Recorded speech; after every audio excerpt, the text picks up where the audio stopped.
Mtazamaji wangu, karibu tena katika kipindi chako kizuri cha Meros Talk Show. Kipindi kinachokuletea ukweli wa mambo juu ya maisha yako. Leo tena tunakuletea mada nyingine ambayo nayo imeleta mkanganyiko katika maisha yetu, maendeleo yetu sisi wa Tanzania, mtazamaji.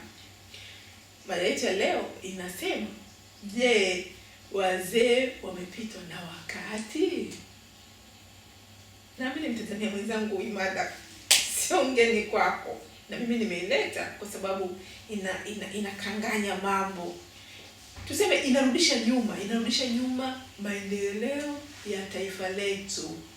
Ndio maana nikaona nilete hapa leo tuweze kuitazama kwa macho mengine.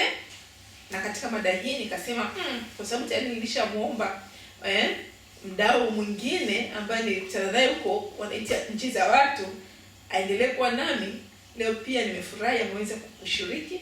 Kwa hiyo tutakuwa naye. Mtazamaji wangu, na kuomba usitoke katika TV yako. Karibu. Mtanzania mwenzangu, kipindi chako hiki kama ilivyo ada kina sehemu 4. Sehemu ya kwanza tutaidadavua mada yetu ya leo inayosema, ni kweli wazee wamepitwa na wakati? Je, wazee wamepitwa na wakati? Lakini vile vile kutakuwa na sehemu inayokupa ladha ya mada yetu ya leo.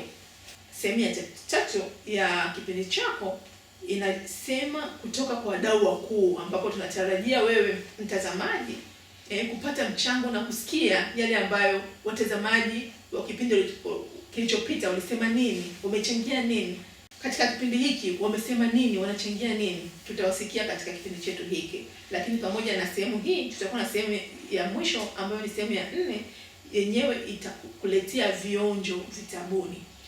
Kwa kuanza, tutaanza na udadavuzi wa mada yetu ya leo.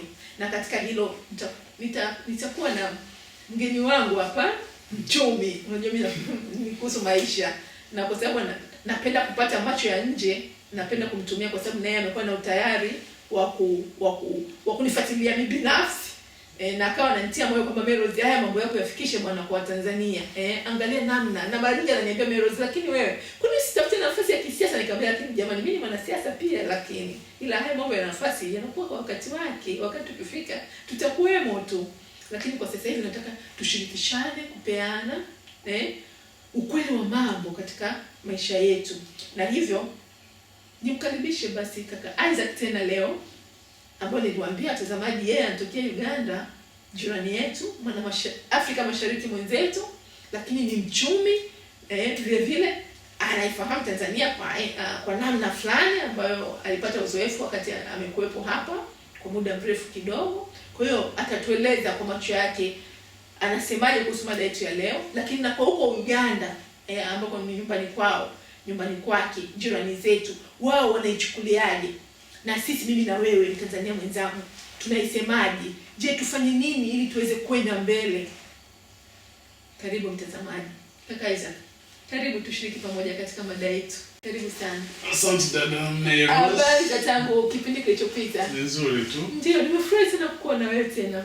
Asante. Lakini kwa leo nataka kwa kweli utushirikishe juu ya hii mada yetu ya leo kuhusu wazee wamepitwa na wakati. Unajua mimi kama mwanaharakati wa maendeleo nimeona kwamba hapana, hii wanaita dhana.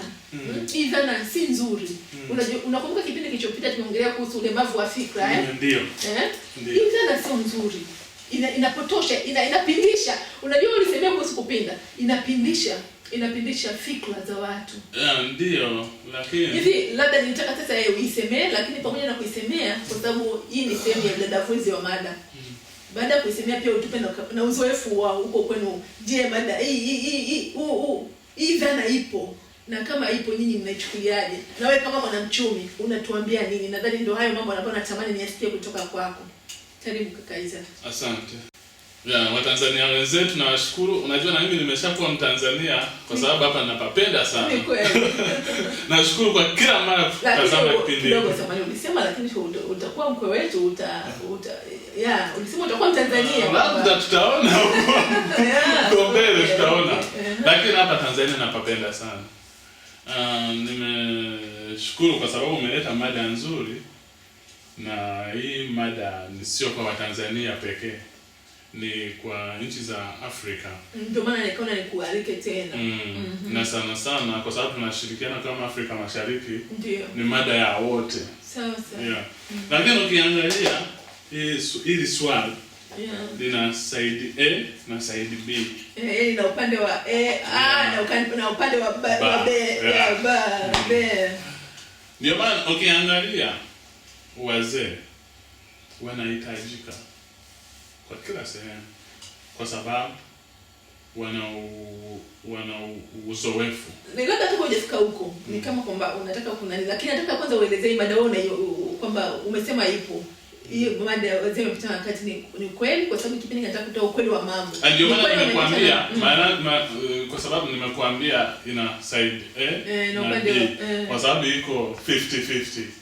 Kwa sababu tunaweza tukasema kuna wazee ambao wamepitwa na wakati, lakini kuna wazee ambao wanahitajika, lakini pia kuna vijana ambao wanaweza wakasaidia, lakini kuna vijana ambao hawajafika kiwango cha kusaidia ambacho kinahitajika.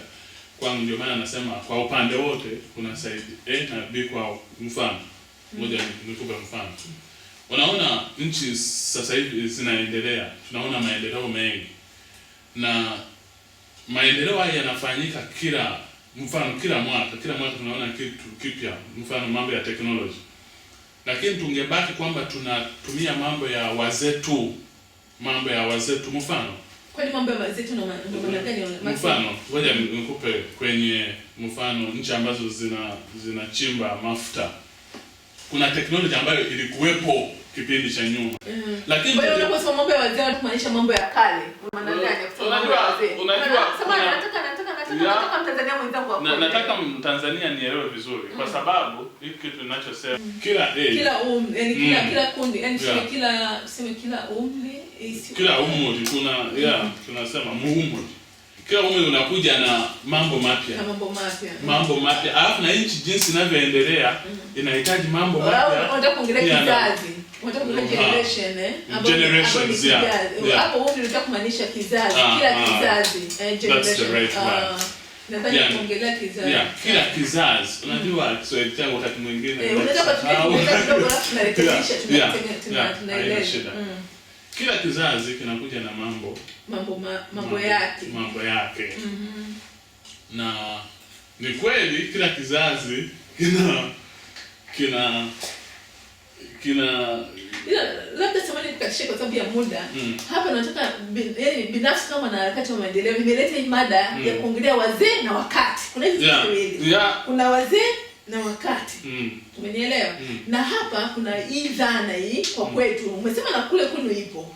Dhana ya kusema kwamba wazee wamepitwa na wakati, na tena imefika pabaya sana. Kwa sababu mfano kwetu hapa Tanzania inafika mahali unasikia kabisa, mfano wakati unajua kuna swala la uongozi la siasa, unasikia watu wanasema wakati ule wa kampeni labda wa uchaguzi bwana wazee watupishi wamepitwa na wakati. Yaani ndio maana mimi kama mwanaharakati wa maendeleo, tena maendeleo ya watu, nikasema nilete imada.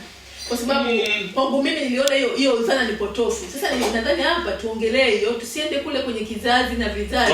Nataka tujikite hasa kwenye swala la wakati na wazee. Sasa hapa tuchanganye na maendeleo, kwa sababu hapa kinachogomba ni maendeleo, tunatafuta hapa ni maendeleo. Sasa mimi naweza nikakwambia kwamba mzee atapitiwa na wakati asipojiboresha na wakati.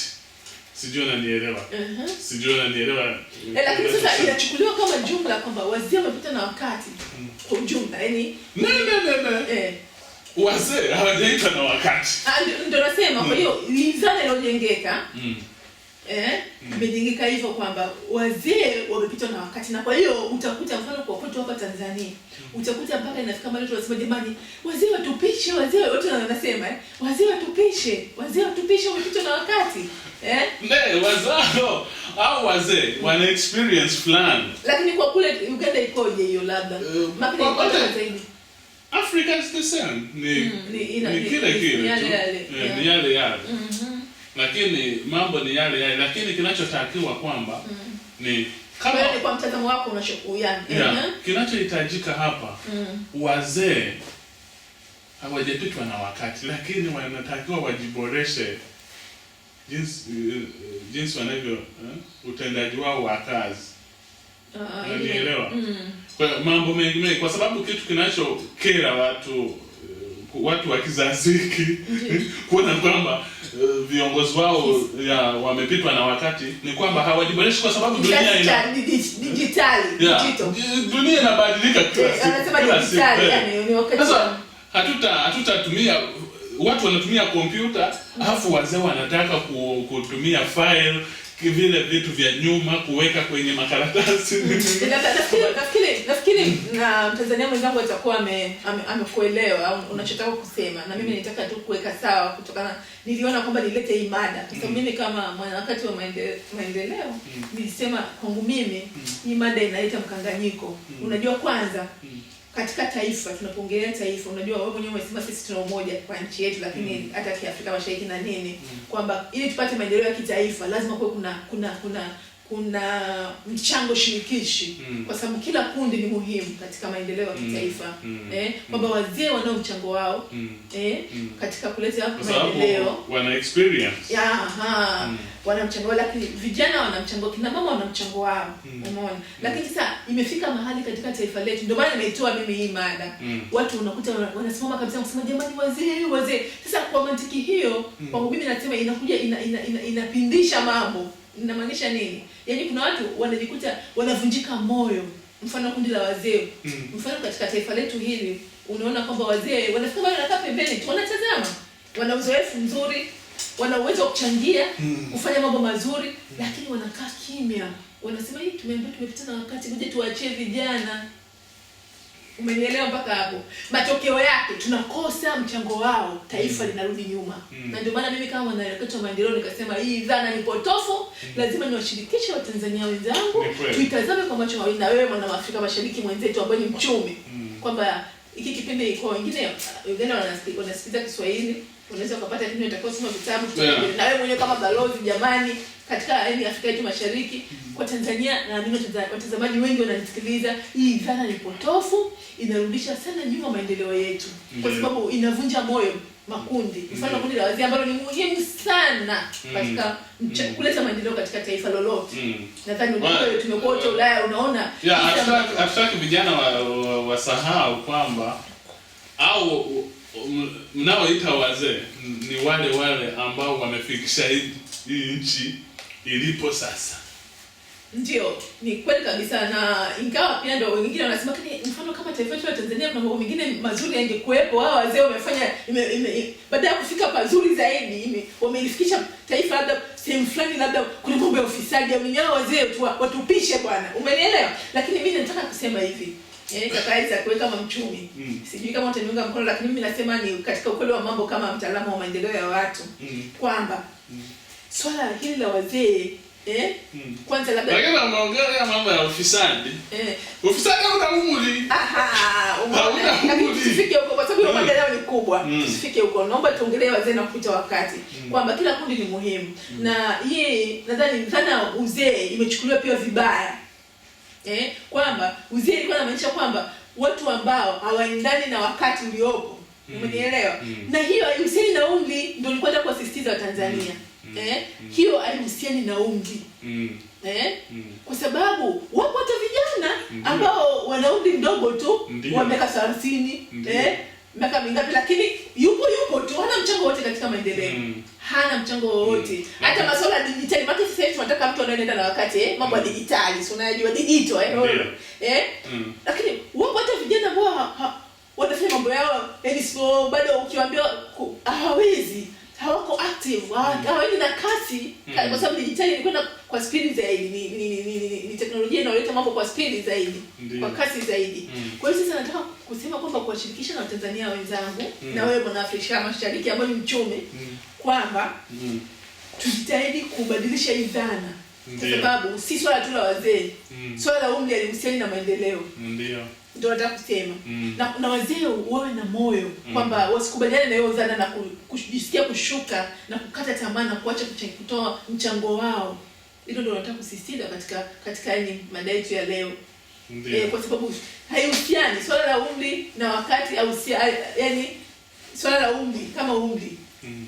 Kuna watu aendeni na kupita na wakati ambao ni kwamba wanaongelea swala la kuendana na wakati. Unaelewa? Kwa sababu hata vijana wanaweza kuwa wapo wengi tu ambao wapo tu.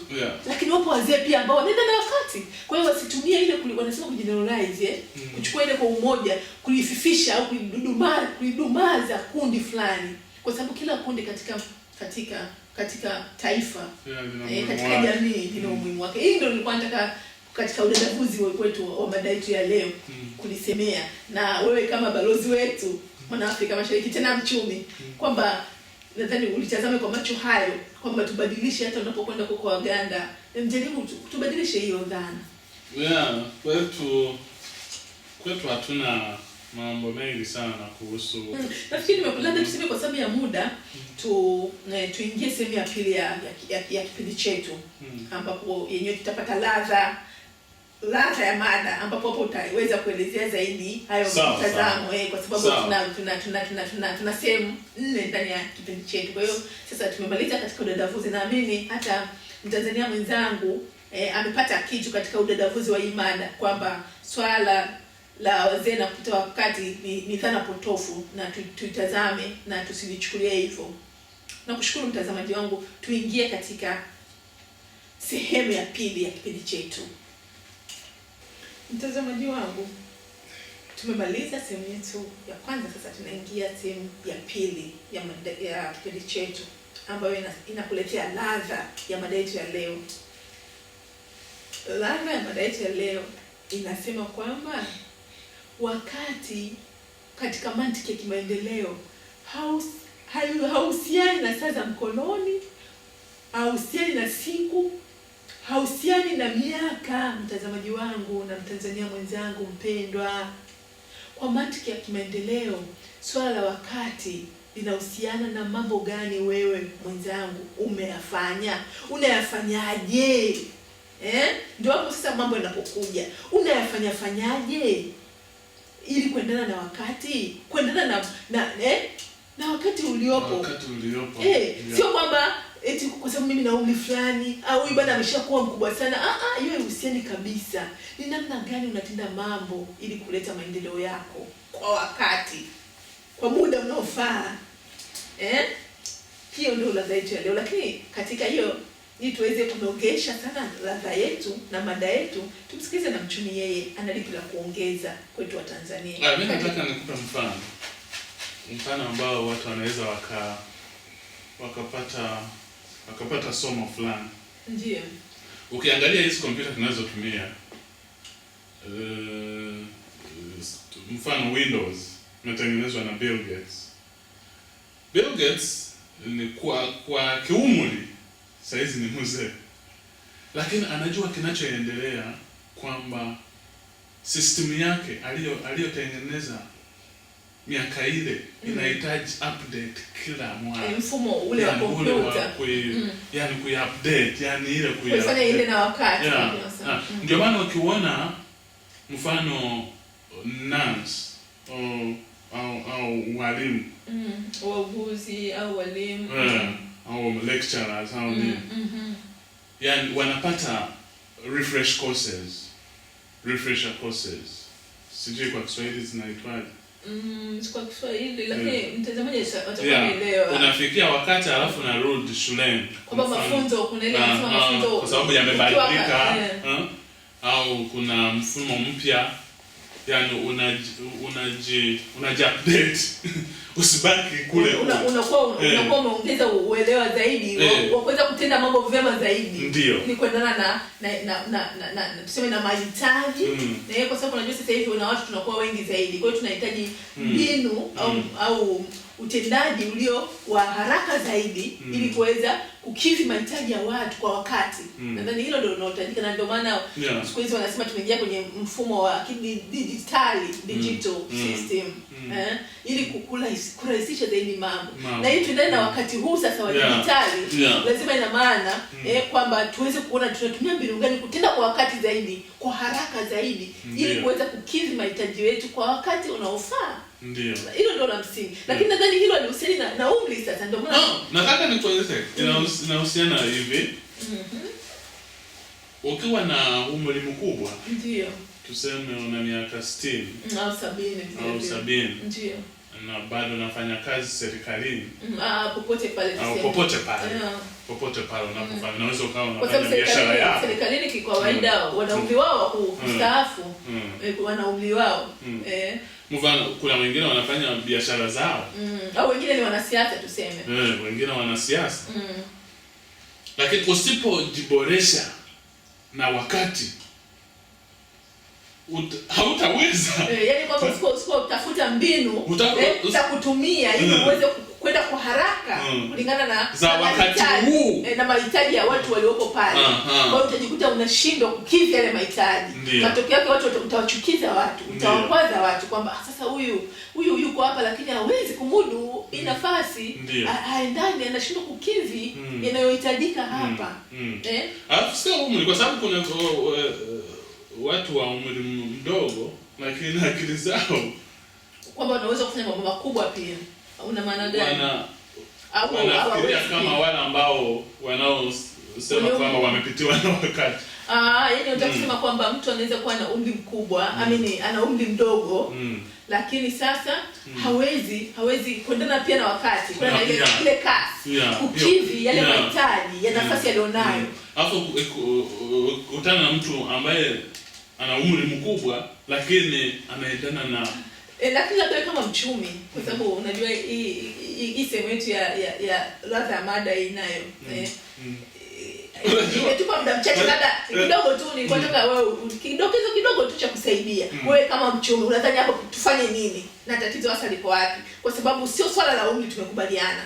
Lakini kumbe tufanye nini ili tuweze kuondokana sasa na hilo tatizo, kwa sababu ni kwamba kuna swala la uzembe au na ile mtu tu hajatambua kwamba ninatakiwa nijiendeleze, nipate uelewa zaidi juu ya shughuli yangu hii ili niweze kukidhi mahitaji ya watu nao wahudumia. Unajua hiyo ndio hoja muhimu, kwamba mimi katika nafasi niliyopo ninahitaji kuimudu hii nafasi. Ili niimudu nahitaji niwe na uwezo wa kasi ya kutosha, kwa sababu watu nao hapa huduma ni wengi. Ndio. Niwe na uelewa wa kutosha juu ya nafasi yangu hii, inisaidie. Uelewa huu utanipa nguvu. Wanasema uelewa ni nguvu. Kwamba knowledge is power. Not information. Maki unajua kuna mawili. Kuna watu wanasema information is power, lakini si knowledge ndio power. Kwamba uelewa ni nguvu. Kwa hiyo unapokuwa na uelewa wa kutosha, unakuwa na nguvu za kutosha. Ndio. Bila kujali wewe una umri gani. Ndio maana tunaona hata kuna watu vijana wadogo sana lakini wanafanya mambo makubwa sana. Ndio. Kwa hiyo hilo nilikuwa nataka tuwashirikishe tu Watanzania wenzangu. Ili angalau unajua sisi Tanzania ndio kisema cha amani, umoja na nini, tuweze kutoka ili tuwavute tena wana wa Afrika Mashariki wengine majirani na Afrika kwa ujumla wake. Kwa hiyo tulikuwa tunanyongeza kidogo kwa sababu nadhani hii sehemu yetu inakaribia muda wa kutupa mkono. Yaani tuelewane, kila mtu amwelewe mwenzake. Ndio. Yaani wa umri mkubwa na umri mdogo waweze.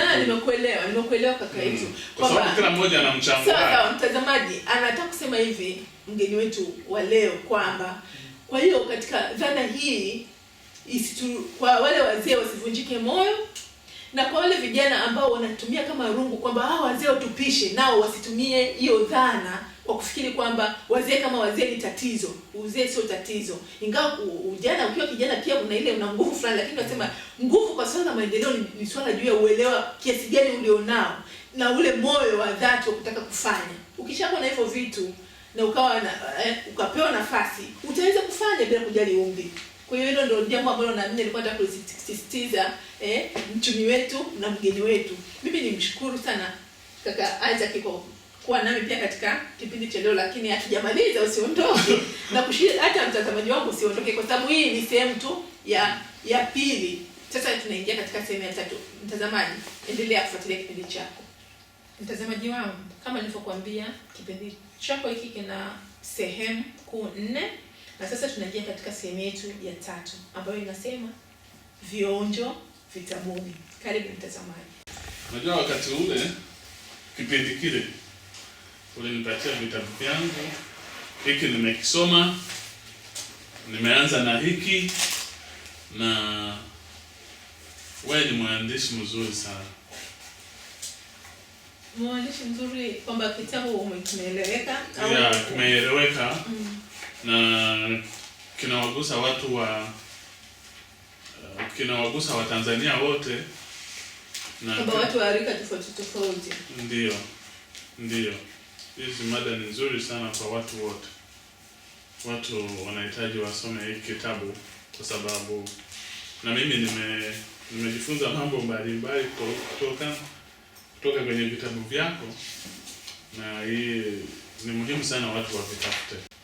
Labda nikushukuru, labda kwa kumsaidia mtazamaji nijaribu tu kumgusia tu kwamba katika hivi vitabu vyetu ambavyo ni viwili, nimesema tuna hiki kitabu ambacho kinasema serikali ni chombo muhimu kwa maendeleo yako, na kuna hiki ambacho kinasema dira ya maendeleo na ujasiriamali. Hiki cha dira ya maendeleo chenyewe kinapatikana kwa shilingi 5,000, lakini ukitaka kikufikia hapo ulipo unaongeza shilingi 1,000 kwa ajili ya kupostiwa. Na kwa hiki cha serikali ni chombo muhimu katika maendeleo yako chenyewe kinapatikana kwa shilingi 1,000 tu, Mtanzania mwenzangu, ambacho nacho kitasaidia katika kuongeza fikra, uelewa. Kama tunavyojua uelewa ni nguvu, ili kwa pamoja tuweze kushirikishana mambo mbalimbali ya kimaendeleo. Na katika kuvipata, mtazamaji wangu, uliza katika ofisi ambazo channel yetu hii inapopatikana. Unaweza ukapiga simu TV yako hii, channel yetu ya Star TV na Azam TV, lakini vile vile unaweza ukatutumia ujumbe kwa kuhitaji na tukakupa maelekezo zaidi.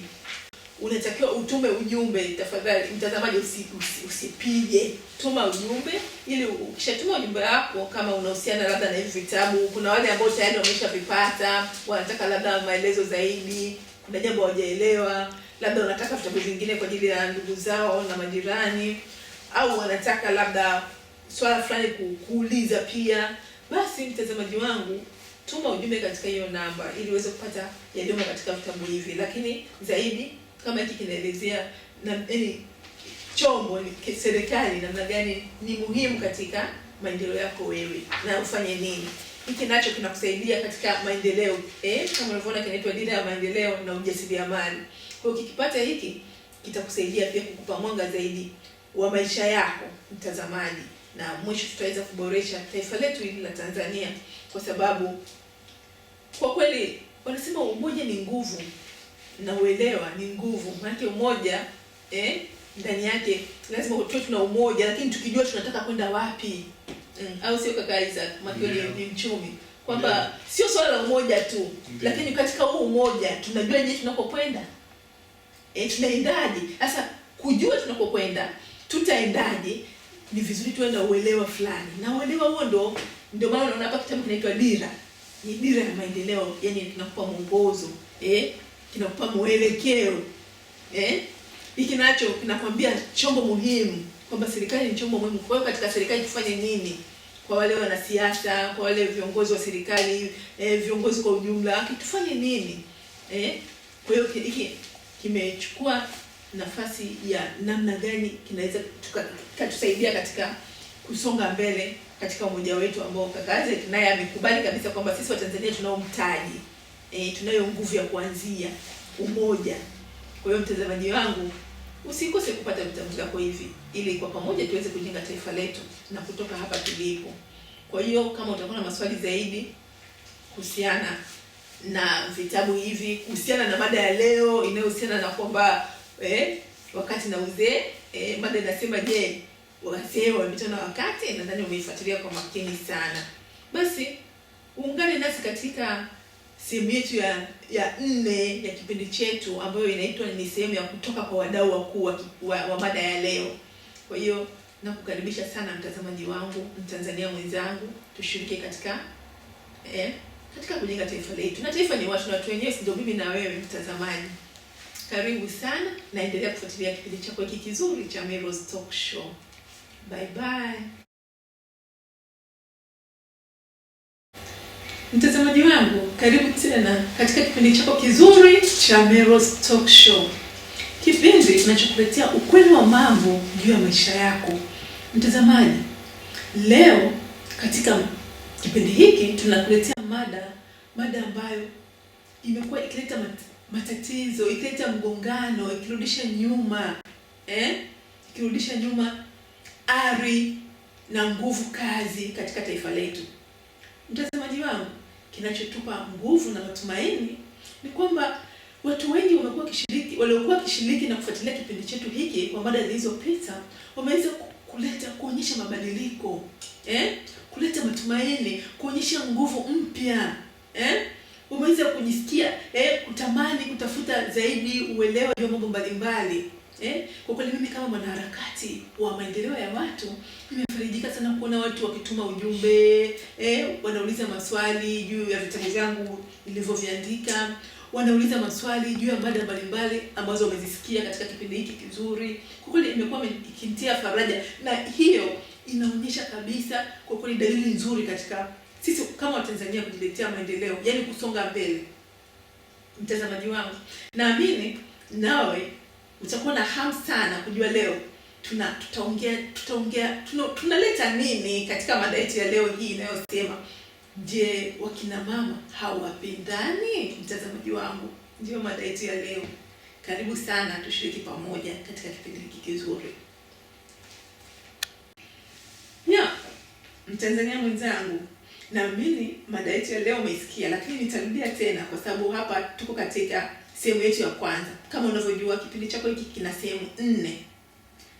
Katika sehemu yetu hii ya kwanza ya udadavuzi wa mada, tutakudadavulia mada yetu hii inayosema, je, wakina mama hawapendani? Hatupendani. Maana hiyo na mimi inanigusa, mtazamaji wangu. Hatupendani wakina mama. Ukweli wa mambo ni kwamba wakina mama tunapendana. Hiyo ni fikra potofu. Ni fikra ambayo kwa kweli nataka kusema kwamba inarudisha nyuma kasi ya maendeleo ya taifa letu. Kwa sababu katika maendeleo ya taifa kila kundi ni muhimu, lakini kuna fikra, kuna dhana ambazo zinapindisha. Nakumbuka kuna wakati niliwahi kuwa na mgeni mmoja aliniambia kuna kupinda kwa fikra. Zinapindisha fikra, mtazamo, zinayumbisha na kupunguza nguvu ya maendeleo katika taifa. Na katika mada hii ya kina mama wapendani, labda nianze kwa kusema tu kwamba kwanza ilitoka wapi mada hii? Ilitokea wapi? Naongelea sio mada, nataka kusema mtazamaji wangu dhana, yani hapa nataka kuongelea hii dhana sasa. Maana mada ndio hiyo nimeileta mtazamaji. Sasa nataka kuongelea hii dhana ya wakina mama wapendani. Unajua kina mama wapendani imetoka wapi? Na mimi mtazamaji mwenzangu unaweza nawe kuwa una mwanga fulani juu ya ilipotokea. Lakini kwa ufupi tu niseme dhana hii imeletwa na mfumo dume. Mfumo dume ambao kwa kweli umekithiri niseme kwetu hapa Tanzania, niseme na Afrika. Kwa namna ambavyo tumekuwa tukiishi na mazoea ambayo tumekuwa nayo kati ya kina mama na kina baba. Kwa hiyo itafika mahali watu wanasema wakaanzisha hiyo, unajua kina mama wapendani. Hawaungani kabisa mkono. Lakini kiukweli kabisa dhana hii katika huo mfumo dume imelenga sana kwenye masuala ya uongozi, hasa ule uongozi wa kisiasa na uongozi wa nyadhifa zile kubwa zile ambazo tumekuwa tukiona wamejaa kina baba tu. Sasa kwa utamaduni huo watu wakachukulia hiyo kwa baba na kina mama wapendani, kwa sababu hatuwaoni katika wakiungana mkono katika labda nafasi mbalimbali za uongozi. Wewe mama fulani akijitokeza unaona waungi mkono. Lakini mimi kama mwanaharakati wa maendeleo ya watu, hiyo dhana imekuwa ikinikosesha raha mtazamaji wangu. Kwa sababu ni kwamba si kweli. Ukiangalia katika maisha yetu ya kawaida, maisha ya kila siku, ukichukulia kundi la kina baba na kina mama, Mtanzania mwenzangu, katika shughuli mbalimbali, matukio mbalimbali ya maisha katika haya makundi mawili, ikitokea mama mama fulani amepata tatizo fulani, utaona kabisa yani wamama ambao wanamzunguka au sema majirani wanaofahamu wanaopata habari kuhusu huyo mama labda akapata tatizo au nini, utaona wanajitokeza haraka tu na kwenda kumsaidia mama mwenzao. Tuchukulie mfano tu mwepesi, labda katika taifa letu la Tanzania kuna masuala haya ya unakuta sherehe, labda familia inataka kuozesha labda binti yao au kijana wao. Unaona kina mama wanaposhirikishwa, wanaamka, wanashirikishana vizuri, wanafanya mambo vizuri kwa upendo wote. Labda mama mwenzao amepata labda msiba au nini, utaona kina mama wanavyoshirikiana naye huyu mama. Kuanzia mwanzo mpaka mwisho wanatumia muda mwingi kumfariji, kujishughulisha na masuala hapa na pale, kwa sababu hiyo inaonyesha kwamba kwa kweli wanapendana, kwa sababu wanashirikiana. Tunapoongelea upendo ni kwamba mashirikiano. Lakini ukija kwenye upande wa kina baba, mfano hiyo dhana inasema kina mama wapendani, ina maana upande mwingine tunasema kwamba kina baba wanapendana zaidi kuliko sisi. Sio kweli kabisa. Kwa sababu mfano tukiwachukulia kina baba wewe utakuta mfano baba mwenzako kupata tatizo, unaweza kufika pale tu dakika 2-3 kumwambia bana pole mzee, bana pole. Wakaondoka zao, wala tujua wamekula nini, imekuwaje, wakaondoka zao. Kwa hiyo unakuta wanakaa tu ni kwa muda mfupi, ndio wanaweza kukaa labda kaangalia na shughuli gani hivi kina baba wakamaliza wakaondoka baada ya muda. Lakini kina mama kwa kweli unakuta tunashirikiana sana, na utakuta zaidi kina mama ni wengi zaidi mahali popote. Ingawa watu nasema labda pia katika idadi ya watu kina mama ni wengi, lakini kweli ukiangalia hata katika majanga mbalimbali, shughuli mbalimbali, utawakuta kina mama. Kwa hiyo dhana kwamba hawapendani, hiyo si kweli. Lakini labda tu hapa katika kudadavua hii mada, katika kujua labda hii dhana imetoka wapi, kama nilivyosema ni kwenye mfumo dume, imelenga sana kwenye swala zima la uongozi. Hapo ndio watu tuseme wanashamilisha sasa kwamba mama fulani unaenda kugombea nafasi, kweli wakina mama wenzako watakuunga mkono. Tunajua kabisa kwamba ikiwa kama mama wanakuunga mkono, kwa sababu wao ndio yani wakina mama ni wengi kiidadi katika jamii, unakuta mtu anapata nafasi, anashinda katika hizo nafasi za wanaita kinyang'anyiro, katika kugombea nafasi mbalimbali. Unakuta kama wamama wanakuunga mkono, kwa kweli unashinda. Sasa kwa sababu tumezoea kuona wababa wengi ndio wanapata nafasi, wanashinda, watu wanasema kina mama wapendani hawawezi kuunga mkono. Na tunaona kabisa kwamba kuna mama wengine wanavunjika moyo. Yaani unakuta mama ana uwezo kabisa wa kuongoza, ni kiongozi mzuri, lakini kwa sababu hiyo dhana unakuta baba labda anakutana na kina baba fulani waliopitia katika hizo nyadhifa au hizo nafasi, anaenda labda kuchukua ushauri afanyeje. Unasikia kina baba wanamwambia, lakini mama wenzako watakuunga kwa mkono. Mama fulani watakuunga. Unajua kina mama nyinyi mpendani. Unakuta na huyu mama naye alikuwa na moyo wake wa kwenda kushiriki pale, na ana uwezo mzuri kabisa, anavunjika moyo. Lakini kumbe ni kwa sababu tu ile dhana ile ambayo imetokana na mfumo dume. Kwa hiyo mtazamaji wangu, Mtanzania mwenzangu, hii dhana hii imekuwa ikififisha maendeleo yetu, kwa sababu kila mtu, kila kundi na kila mtu anao mchango wake katika maendeleo ya taifa.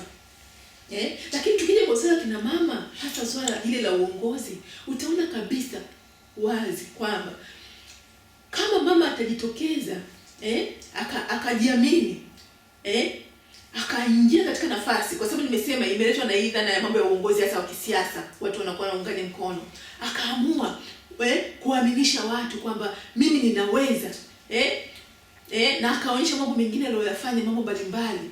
Utaona wazi kabisa watu kwa sababu wamejiaminisha, watu wanamwamini, wanamuunga mkono. Watu wenye naposema watu ni pamoja na kina mama wenzake pia. Tumeona kuna wamama wengi tu ambao wameweza kuungwa mkono katika taifa letu, kama kina mama ambao tunaweza kuwatolea mfano ambao wengi tunawafahamu watazamaji, kama kina mama Mongela tunawajua, waliingia katika waligombea nafasi, walipata nafasi, wameweza kuongoza, wameweza kuchaguliwa, walishinda. Kwa hiyo mimi nataka kusema tu kwamba mama akijiaminisha, akaamka, akawaaminisha watu wataweza kuunga mkono, na hasa kina mama wenyewe, kwa sababu unapounga mkono kina mama moja kwa moja wanapata ushindi. Kwa hiyo nataka kusema tu kwamba swala la uongozi nataka sasa kuongelea hapo, kwa sababu mimi natamani tupate kina mama wengi wakiwa viongozi, hata kwenye nafasi za kisiasa, kwa sababu sisi kina mama tunafanya mambo yetu kwa dhati zaidi kiukweli ukilinganisha na kina baba. Kwa hiyo nilitamani wale wamama ambao wana uwezo wanajiamini, wanaweza kuongoza, waamke. Na mimi nafarijika sana siku hizi kina mama wamekuwa na mwamko. Na wale ambao wanavunja moyo wengine, jamani waache. Na wale ambao wanavunjika moyo na kukata tamaa kwa kusikia tu kwa sababu ya hii dhana hii ya kwamba kina mama wapendani, nao waache kuvunjika moyo. Kikubwa hapa ni kujiamini, kwa sababu swala la uongozi alihusiani kabisa na swala la wanasema gender, jinsia, mtazamaji wangu. Kwa hiyo katika sehemu hii nitaka tu kusisitizia hilo kwamba si kweli kwamba kina mama wapendani. Wakina mama tunapendana sana, na ukitaka kushuhudia utaona katika shughuli mbalimbali, lakini ni dhana tu ya mfumo dume ndio imesababisha kuwa na hiyo kauli ambayo kuna watu wanavunjika moyo. Lakini ninasisi sasa hivi watu, kutokana na kipindi hiki tunachokuletea ukweli wa mambo, tujitahidi kubadilisha mtazamo.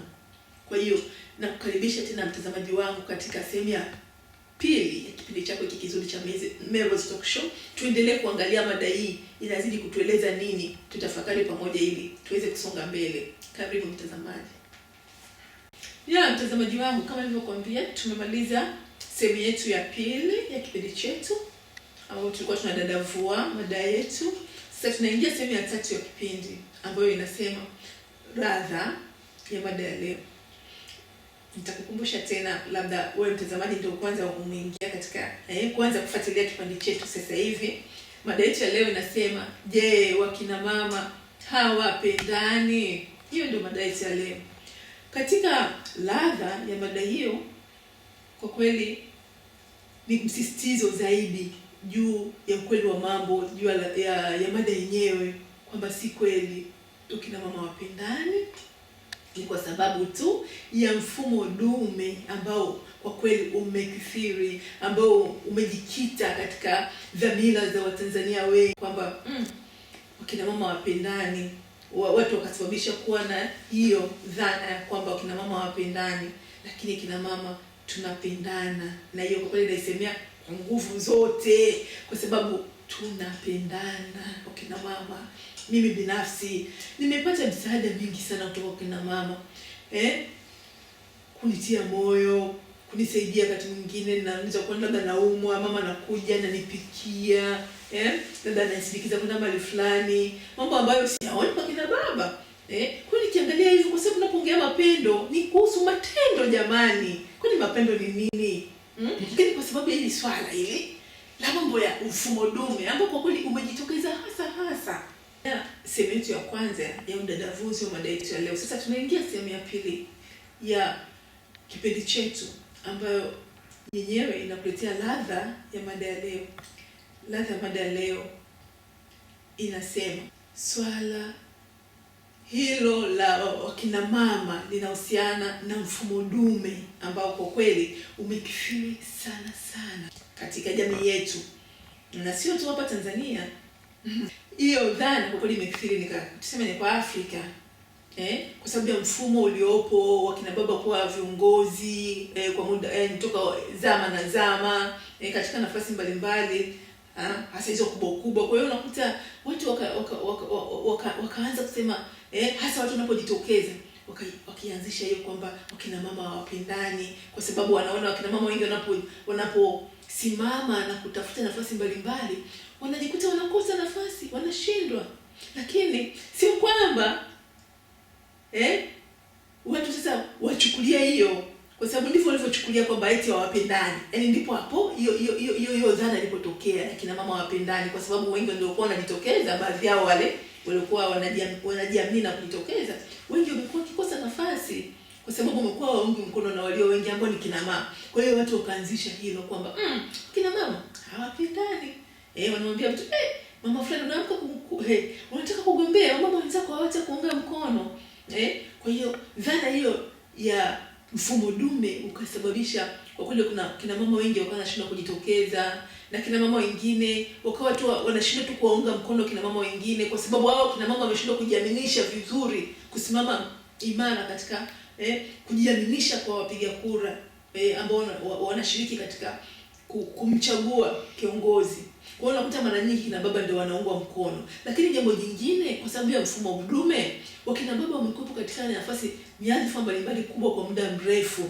Kwa hiyo wakajikuta wana tuseme tayari wana uzoefu fulani katika hizo nafasi, hata namna ya kwenda kukutana na watu na nini. Kwa hiyo unakuta kina baba wenyewe wanashindwa wakati mwingine kumuunga mkono mwanamke, wanasema sasa sisi tukikuunga mkono, unajua kina mama wenzako hawawezi. Au hata anatokea tu baba fulani naye anagombea nafasi ambayo na mama fulani anagombea, unakuta anatumia kwamba jamani, unajua yule mama hata ukimuunga mkono hawezi kushinda, kwa sababu unajua kina mama wapendani. Kwa hiyo dhana imekuwa ikirudisha nyuma sana morali au tuseme nguvu, moyo, kuvunja mioyo ya wakina mama wengi ambao wamekuwa wakitamani kuingia katika nafasi mbalimbali. Lakini katika kipindi chako hiki, mtazamaji wangu, tunataka kukupa ukweli wa mambo. Ukweli wa mambo ni kwamba swala zima la uongozi halihusiani kabisa na jinsia. Swala la uongozi linahusiana na imani alionayo mtu ambaye anataka kuongoza, lakini pia na imani na namna anavyojiaminisha kwa wanaotaka kumuongoza. Akiweza kujiaminisha vizuri, wakamuelewa, wale watu mara nyingi wanamunga mkono bila kujali ni jinsia gani. Tumeona kina mama wengi tu, ingawa sio wengi wa kutosha, lakini hao baadhi ambao tayari wameshaingia katika nafasi mbalimbali, tumeona wanaposimama wakajitokeza kwa kujiamini, wakawaaminisha na wanaotaka kuwaunga mkono. Tumeona kina mama wanaunga mkono, tunaona wakipata nafasi. Wakina mama wengi wanaunga mkono, kwa sababu unapounga mkono na kina mama, kwa kweli unashinda, unapata ushindi, unapata nafasi. Lakini changamoto iliyopo ni hiyo, kwamba watu wanajikuta wanakosa imani ya kutosha. Na tunajua kabisa kukosa imani, mtu kwa sababu hajaamini kwamba wewe unaweza, sio kusema kwamba hajakupenda. Ndio nataka hilo kuliweka vizuri, mtazamaji wangu, hilo, kwa sababu mimi hii kauli sipendi kabisa kuisikia, eti kina mama wapendani, wakati si kweli. Kwa sababu swala upendo ni matendo, na swala la uongozi ni imani. Hili ndio nataka kuliweka bayana katika kipindi chetu cha leo, katika mada yetu hii ya leo, kwamba swala zima la uongozi linahusiana na imani mtu alionayo kwa huyu mtu. Je, huyu mtu anataka anaomba mimi nimchague aniongoze, hivi anaweza kweli kuniongoza? Kwa hiyo akiamini kwamba kweli wewe unaweza kumuongoza, hata kuunga mkono. Kwa sababu katika hilo sio kwamba kwa sababu anakupenda sana wewe, ni kwamba amevutiwa na yaani uwezo wako, ule uwezo, ameamini ule uwezo ulionao ambao wewe umemwaminisha kwamba kweli huyu mtu naona anaweza kuniongoza. Kwa kisha amini tu kwamba unaweza kumuongoza, hata kuunga mkono bila kujali wewe ni mwanamke au mwanamume. Tumeona hata kina baba wengine wameshindwa kuunga mkono kwa sababu hawakuaminika. Watu wameshindwa kuamini kwamba huyu baba fulani jamani hataweza.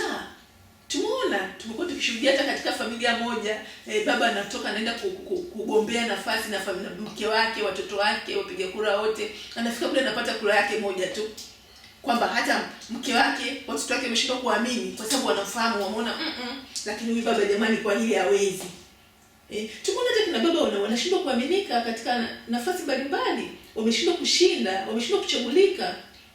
Kwa nini? Kwa sababu jamii ile ambayo ilitakiwa imchague huyu baba imeshindwa kuamini, haimwamini, lakini huyu baba kwa hili naona hawezi. Kwa hiyo nitaka kusema tu mtazamaji, kama kwa sababu ninakuletea mambo yote haya kama mtaalamu wa maendeleo ya watu, hili swala limekuwa likituyumbisha, na kuna kina mama wengi sana, mimi mwenyewe niwashuhudia, wanaogopa, yaani wanavunjika moyo kwa sababu wanasema lakini mama fulani kweli mimi wataniunga mkono. Na unakuta na wengine wanamwambia wewe mama wenzako kweli watakuunga mkono. Hiyo dhana hiyo imejengeka sana, na mimi natamani tujitafakari, kwa sababu dhana hizo zinarudisha sana nyuma maendeleo yetu, kwa sababu umoja ni nguvu. Kwa hiyo daima tujue kwamba swala la uongozi ambalo ndio limesababisha huo mfumo dume uzidi kukithiri halihusiani kabisa na jinsia ya mtu, ila inahusiana na imani na uwezo mtu alionao wa kuongoza watu. Kwa hiyo nataka kuhamasisha kina mama katika kipindi hiki, wale ambao wanajiamini kabisa kwamba lakini mimi katika hili linaweza kabisa kuwasimamia watu, kuwasaidia watu, kuwaongoza na kuwafikisha mahali fulani hawa watu. Mama mwenzangu, amka. Waeleze wenzako. Wanasema jinadi. Waeleze kwa nini wewe unataka kuwafikisha watu, waaminishe imani ulionayo. Watu kikuamini, watakuunga mkono, utashinda. Tunao kina mama wengi, wakina mama na wakinda tumekuwa kwa muda mrefu tu waliingia katika vinyang'anyiro vingi tu na wakaanza kujishindia. Lakini kwani wangeshindaje kama kina mama hawajaunga mkono? Ni kwa sababu kina mama waliwaunga mkono. Kuna kina Halima Mdee, tumeona walienda kwenye majimbo walishinda. Kwa hiyo tunaona inawezekana kabisa, inawezekana. Lakini ni mpaka ujiaminishe, watu waamini. Kwa hiyo mimi nataka tubadilishe mtazamo. Hiyo dhana ni dhana potofu. Si kweli kwamba wakina mama wapendane. Ila ni kwa sababu tu ya ule mfumo dume. Kwa hiyo dhana ikajengeka na watu wakajikuta kwa kweli wanashindwa kujitokeza. Na mimi nachukua fursa hii kuhamasisha kina mama waamke. Wakina mama wajitokeze, kwa sababu unajua sisi kina mama tunafanya mambo yetu kutoka moyoni kwa dhati. Tunafanya mambo kwa dhati kutoka moyoni.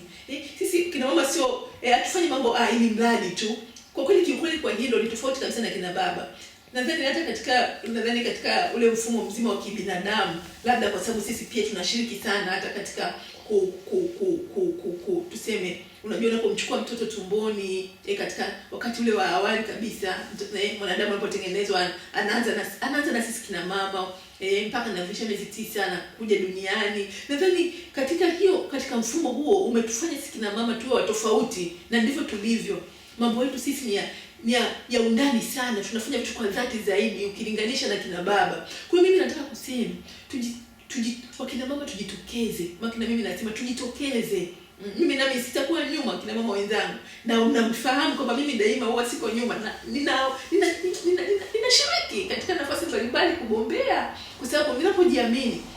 Sema kuna changamoto katika swala la uongozi, hasa uongozi wa kisiasa, kwamba unahitaji uwe na, wanasema wafuasi, followers kwa lugha nyingine ya kigeni, uwe na wafuasi. Kwamba lazima uwe na wafuasi wa kutosha kukuunga mkono. Na mara nyingi unakuta wafuasi wengine wanaita watu ambao watakusaidia kuelezea wewe, wale wanaokuamini. Sasa kwa sababu imetokea kwamba kumekuwa kina baba wenzetu wao wamekuwepo kwa muda mrefu katika nafasi mbalimbali. Kwa hiyo unakuta tayari wanajengea wana watu ambao tayari wameshawaelewa, wanaweza kuwaunga mkono, wanasema wanawapigiwa debe, kwamba jamani tunamfahamu na nini. Lakini nataka kusema kwamba jamii tukimwona mama anaamka, tujitahidi kumfuatilia, tumsikilize, kwa sababu mimi naamini kabisa tukipata wamama wa kutosha ambao wameamka wenyewe, wamejiamini, na wanataka kufanya kitu, hasa katika uongozi, kwamba kuongoza watu, wameona jambo, wana karama ya uongozi, tuwaungeni mkono, tuwasikilize, tuwafuatilie, tuwaamini, tuwape nafasi. Mimi nataka kuambia kabisa, tukiweza kufanikiwa kuwaunga mkono wale kina mama ambao wana karama ya kuongoza, kwa sababu swala la kuongoza ni kuhusu pia ni karama. Ndio maana nasema kiongozi ni yule anayeongoza, anaonyesha njia mahali ambapo hapana njia, yani ambapo watu wengine hawaoni. Kwa hiyo anatakiwa aweze kuwasaidia wenzake kufika mahali fulani. Kwa hiyo kama mama anajitokeza, ana uwezo wake wa kuongoza watu, ana moyo wa kuweza kuwafikisha mahali fulani, tumuungeni mkono. Na mimi naamini kabisa kwamba tukifanya hivyo tutafika mbali.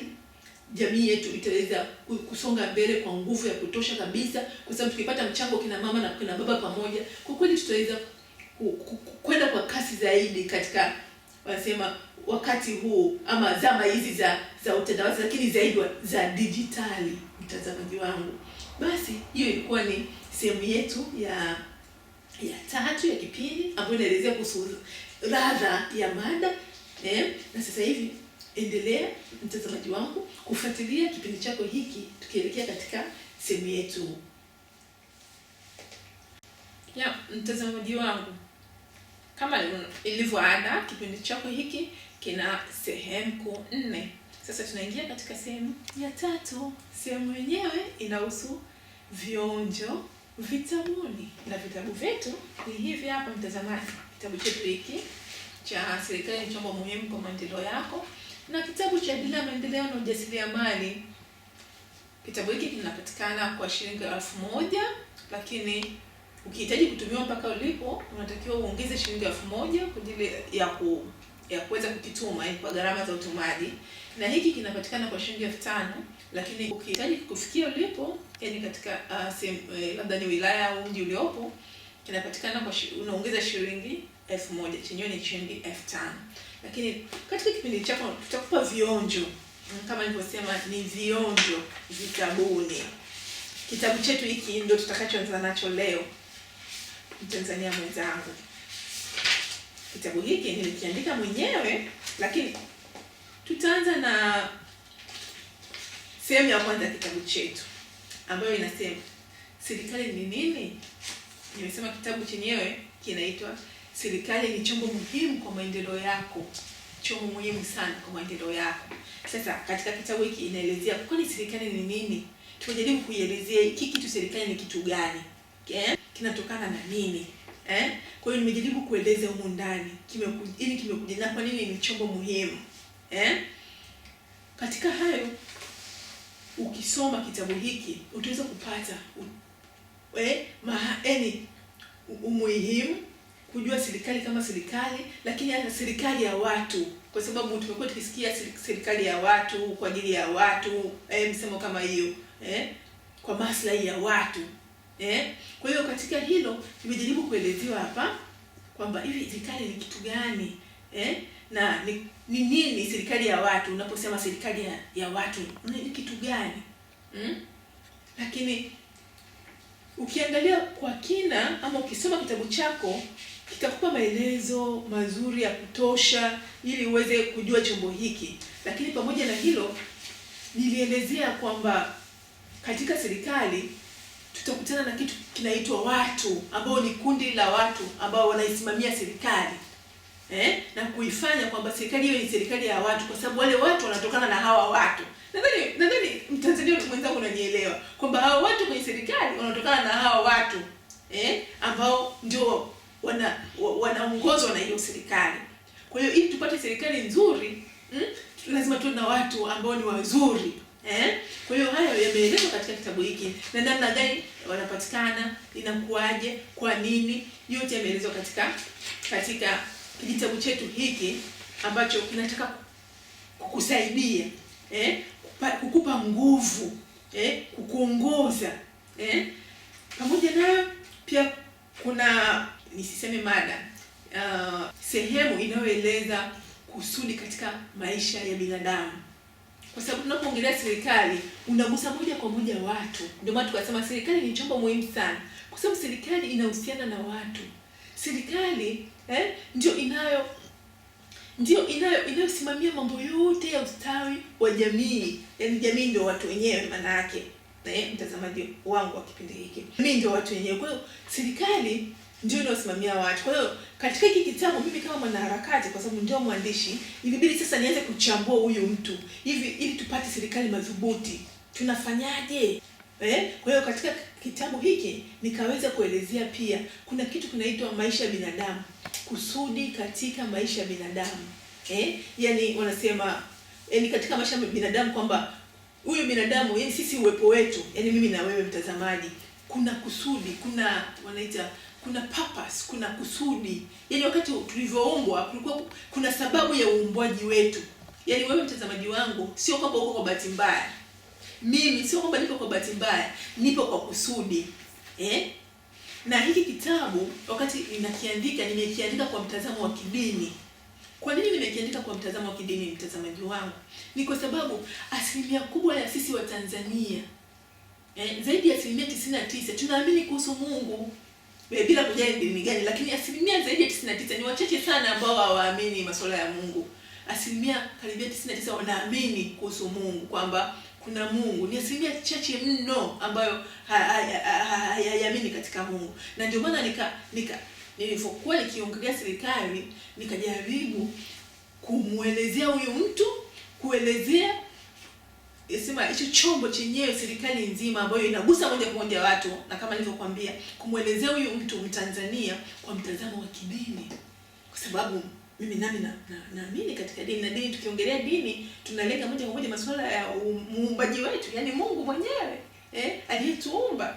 Na katika mustakabali huo wa kutazama maadili ya kimungu, labda niseme hivyo, maana dini ziko tofauti, lakini maadili ya kimungu unakuta kwamba inatueleza kwamba tuliumbwa kwa mpango maalum, kwamba kila mtu ni wa muhimu, kila mtu anao mchango, kila mtu anao uwezo, kila mtu ni mtu muhimu. Ingawa kuna watu bado wanadharaulika, kuna watu bado wanajikuta kwa kweli wanashindwa wao wenyewe wanasema kujiamini. Yaani mtu mwenyewe anajidharau tu. Mfano unaweza kumwambia jamani, kwa wale wenzangu ambao tunakaa Dar es Salaam, kwamba jamani tukutane leo pale Kempisk. Kempisk ni hoteli kubwa ya kitalii pale Dar es Salaam, ambao wanaenda watu fulani wale wa hali za juu, wale ndio wanaenda kule kwa sababu ni gharama ya juu sana. Kwa hiyo kama ukienda kwa mtu ukamwambia bwana dada Mary au dada Aisha, tukutane pale Kempisk, labda umekutana naye ni mtu tu wa kawaida, anaanza tu anasema Kempisk mimi nitaendaje pale, anaanza kujishusha, anajidharau, anaona kwamba mimi nitaingiaje, lakini hivi kweli, lakini au amekosea. Mbona ameniambia tukutane Kempisk pale, sehemu hiyo ya gharama sana, sehemu ambayo ni ya hali ya juu sana, na mimi sio mtu wa hali ya juu. Hapana, kila mtu ni mtu wa hali ya juu, lakini ni vipi mtu ni vipi mtu anakuwa ni mtu wa hali ya juu? Hayo mambo unayapata katika hiki kitabu, kwamba ni namna gani wewe utaweza kuwa mtu wa thamani. Hiki kitabu ambacho elekeza namna ya kupata serikali bora, kupata watu ambao ni bora, watu ambao wana thamani. Kwa sababu hiyo serikali tunaoisema kwamba serikali, wengine wanasema serikali bwana, serikali yetu hii haifanyi kitu, haina maana, serikali inafanya nini? Lakini kumbe, je, jamii, wewe mwenyewe una maana? Maana ninatumia maneno mepesi zaidi, Mtanzania mwenzangu, wewe thamani yako, wewe umejithaminisha vipi? Unapotoka, unapotembea, unapofanya mambo yako, watu wanakuchukuliaje? Mtanzania mwenzangu, hebu tujitafakari. Nimekwambia hiki kipindi chako kunakuletea mambo, yani ukweli wa mambo, ili kila mtu yani ajitazame, ajitambue, alafu ajithamini. Kwa sababu wanasema siku hizi kuna msemo wetu jamani, kwamba raha jipe mwenyewe. Lakini pia kuna msemo mwingine kwamba jiheshimu. Ukijiheshimu utaheshimika. Kwa hiyo hata swala la thamani yako lazima wewe mwenyewe ukijithamini. Mimi kama mtaalamu wa maendeleo watu wanapenda kuambia watu pia, ukijithamini utathaminiwa. Kwa hiyo ukisoma hiki kitabu chako kina mambo mengi mazuri ya kukusaidia. Ni kidogo sana ambacho mtu yoyote anaweza kusoma kwa wakati mfupi, na ni kwa lugha ya Kiswahili. Utaweza kuwa na thamani, na hatimaye tutapata chombo, kwa sababu serikali ni chombo muhimu kwa maendeleo yetu, na serikali inatokana na sisi wenyewe. Kwa hiyo nakualika upate kitabu chako hiki.